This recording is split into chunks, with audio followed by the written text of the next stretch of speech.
Assalamualaikum warahmatullahi wabarakatuh.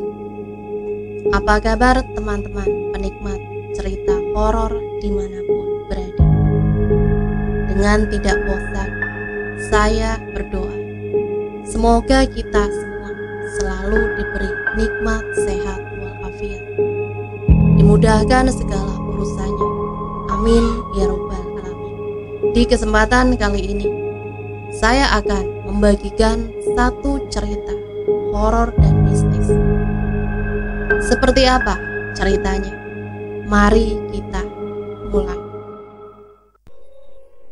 Kadang kita bermimpi indah ketika sedang tidur, sampai jadi ingin terus berada di dalamnya, gak mau bangun lagi.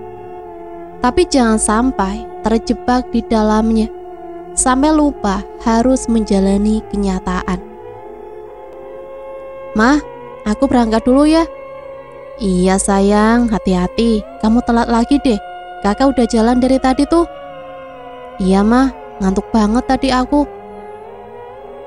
Masih mengantuk bukan tanpa alasan, tapi emang semalam lagi-lagi aku terjaga karena mimpi yang aku alami. Mimpi yang seringkali membuat aku gak bisa tidur lagi sampai pagi menjelang. Mimpi yang sangat menakutkan. Bukan hanya sekedar menakutkan. Mimpi-mimpi ini membuat aku berpikir keras. Coba meyakinkan diri, coba untuk mencari tahu, coba untuk memastikan apakah ini benar mimpi atau kenyataan. Coba mencari jawaban pasti, apakah aku sedang di alam mimpi atau nyata. Ya, seperti itu, sebegitunya. Menakutkan, sangat. Kadang aku sampai menangis sesegukan, tapi gak bisa berbuat apa-apa, gak tahu harus bagaimana. Aku Alin, mahasiswi angkatan 2016, salah satu perguruan tinggi di Jakarta. Anak perempuan satu-satunya dari 3 bersaudara. Aku anak kedua, hidup di dalam keluarga yang sangat berkecukupan. Walau belum bisa dibilang konglomerat, orang tuaku pengusaha sukses. Ya begitulah. Aku terbilang hidup bahagia, kehidupan di dalam dunia nyata. Kenapa aku garis bawahi kalimat kehidupan di dunia nyata? Tapi kebahagiaan yang aku alami kadang rusak oleh pergulatan dengan dunia mimpi. Pergulatan yang harus aku jalani sendirian. Gak bisa berbagi dengan orang lain, dengan orang terdekat pun. Kenapa gak bisa berbagi? Karena kemungkinannya sangat besar kalau aku akan dianggap halu akut, atau malah bisa dianggap stres atau depresi. Ya sudah, balik lagi, aku masih akan terus mencoba untuk menghadapinya sendiri. Pokoknya gini Delin, kamu harus percaya sama aku. Aku akan bilang sama kamu apakah yang sedang kamu jalanin ini kenyataan atau mimpi. Gitu aja ya. Aku sahabat kamu, gak akan bohong. Aku akan bantu kamu dalam hal ini. Melisa sahabatku satu-satunya, teman dekat yang aku punya. Dia bilang begitu. Aku pegang omongannya. Aku selalu bercerita kepadanya setiap kali baru mengalami mimpi aneh. Melisa salah satu dari 2 orang yang aku ceritakan tentang hal ini. Satu orang lainnya adalah Mama. Kamu lupa berdoa sebelum tidur kali. Coba perbanyak doa, minta Tuhan untuk membuat tidur kamu lebih damai, gak diganggu oleh mimpi buruk. Itu omongan Mama ketika aku menceritakan tentang mimpi-mimpi itu. Intinya, aku masih harus menghadapi semuanya sendiri. Aku masih ingat pada satu peristiwa aneh terjadi ketika masih kelas 2 SMP. Mungkin ini awal mula aku merasakan kejanggalan runutan waktu akibat dari mimpi. Runutan waktu? Iya.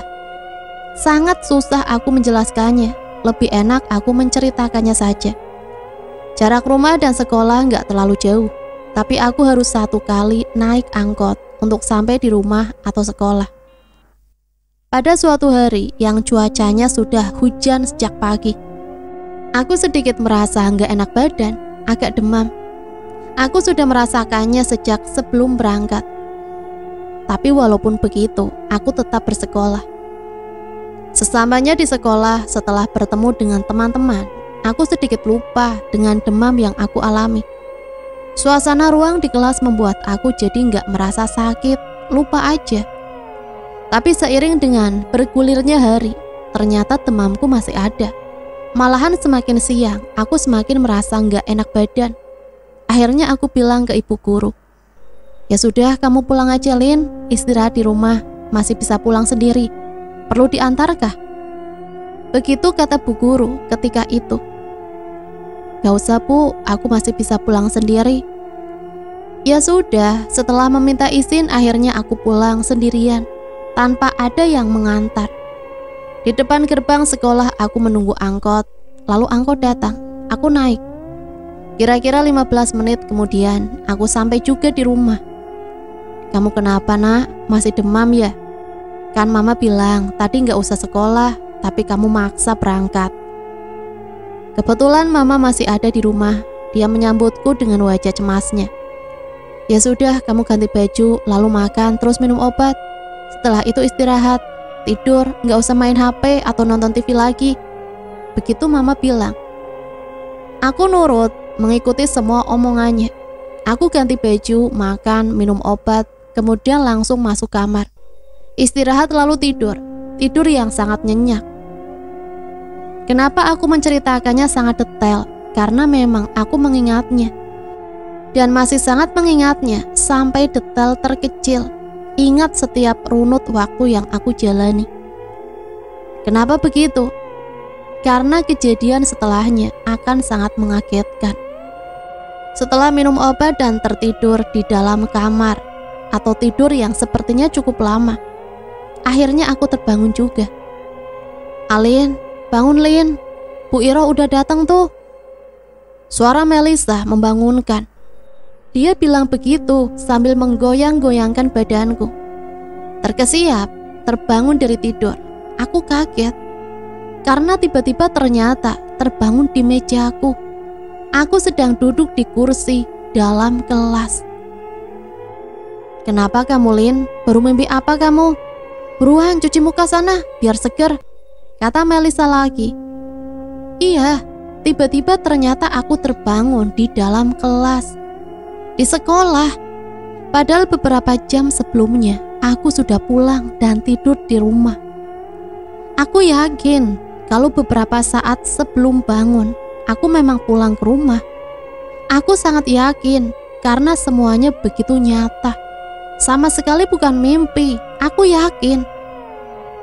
Perlahan aku pegang keningku. Ternyata sama sekali gak demam. Badanku gak merasakan keanehan apa-apa. Aku merasa sehat. Aku masih sangat ingat semua detail terkecilnya. Ketika pulang naik angkot, ketika sudah sampai rumah ketemu Mama, makan dengan lauk apa, minum obat apa, aku masih ingat semua. Karena ya itu tadi, semuanya sangat nyata, bukan mimpi. Seharusnya bukan mimpi. Kalau memang itu semua mimpi, lalu mimpinya dimulai dari mana?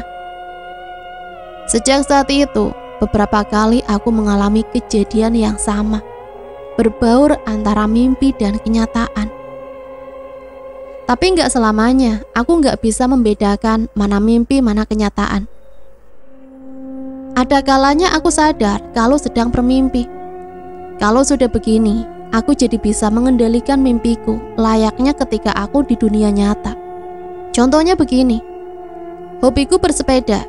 Nyaris setiap hari aku menyempatkan diri untuk bersepeda kemana saja. Nah, singkat saja ya, intinya waktu itu aku sadar kalau sedang berada di alam mimpi.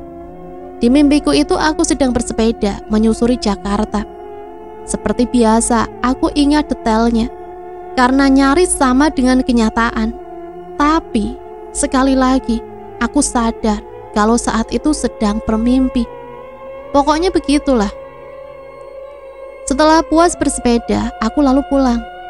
Ketika sudah sampai di jalan dalam komplek perumahan tempat aku tinggal, dari kejauhan aku melihat ada keramaian.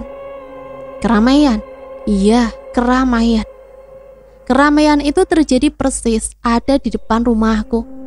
Banyak orang, ada tenda juga. Ramainya layaknya pesta. Ketika melihat itu semua, aku langsung menghentikan laju sepeda, berhenti seketika itu juga. Setelah cukup lama diam memperhatikan itu, aku lalu memutar balik, gak jadi pulang. Aku menjauh dari rumah. Kenapa aku menjauh? Ada alasannya. Aku banyak mendengar cerita, katanya kalau kita mimpi melihat ada keramaian di rumah, itu pertanda kalau ada anggota keluarga yang akan meninggal. Seram kan? Aku takut kalau nantinya akan ada keluarga yang meninggal. Makanya gak jadi pulang, memutuskan untuk menjauh dari rumah. Sebegitu nyatanya mimpi yang aku alami, sampai-sampai aku bisa mengendalikan semuanya, layaknya hidup di dunia nyata. Nyaris gak ada beda. Pernah juga aku mengalami kejadian yang menurutku menyeramkan.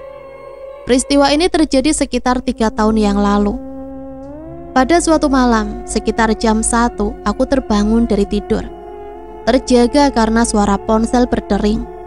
Ada nama Melisa tertera di layarnya. Kamu kayak gak bisa besok aja sih Mel. Gila kamu ya. Jam berapa ini? Ganggu orang tidur aja deh. Aku ngomel-ngomel menjawab telepon dari Marisa. Sorry, aku gak bisa tidur nih, pusing mikirin Gavin. Gavin adalah pacar Melisa. Dia memang begitu, selalu curhat kalau sedang ada masalah dengan Gavin. Ya sudah, selanjutnya dia mulai cerita panjang lebar. Kami berbincang. Lagi-lagi aku ingat sekali detail yang kami perbincangkan.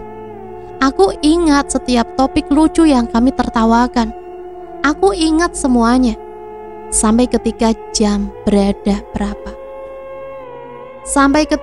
berapa kami selesai berbincang pun aku masih ingat.